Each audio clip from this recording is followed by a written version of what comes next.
Hi, it's Tim Hagen from Progress Coaching, and welcome to another episode for the Coaching Conversations podcast.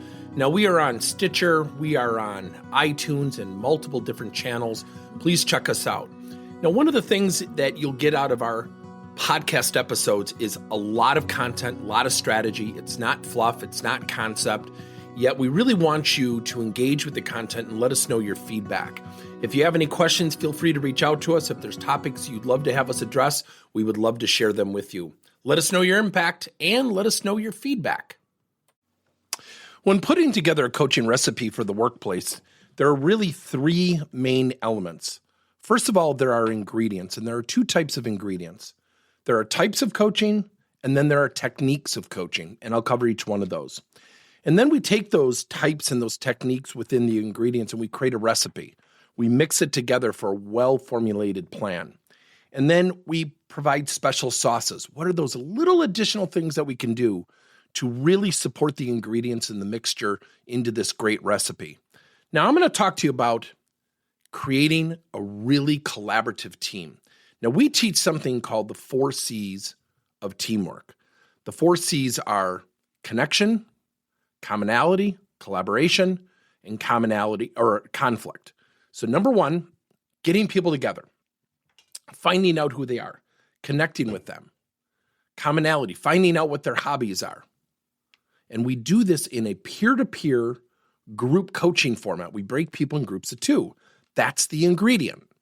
And then number 3, we ask people to share. How do they like to work with people? So people have context of how people should collaborate with one another on an individual basis.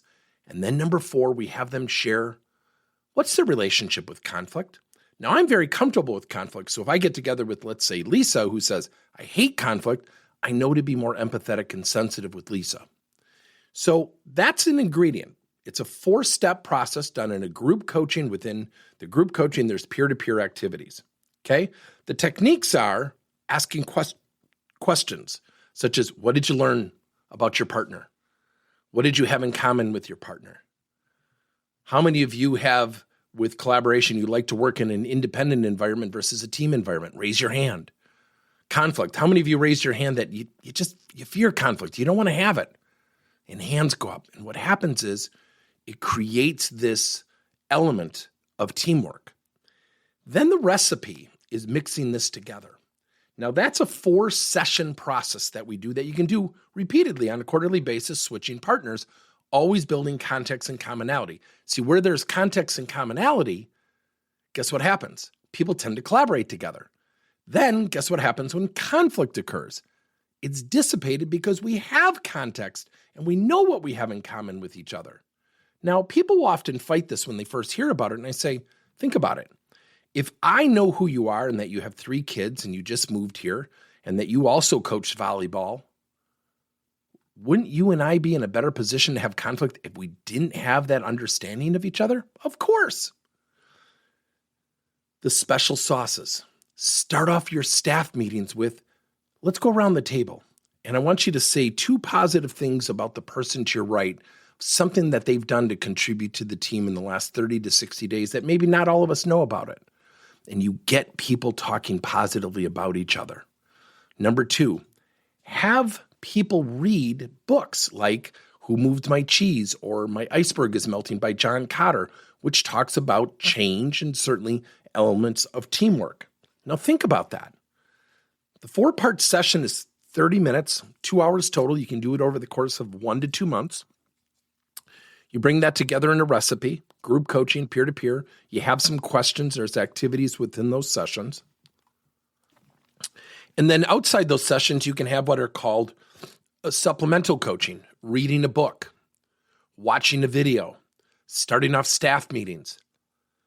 And so when you have those things and those special sauces of just starting off staff meetings by saying nice things about each other, what does it do? It puts people in a proper frame of mind to what?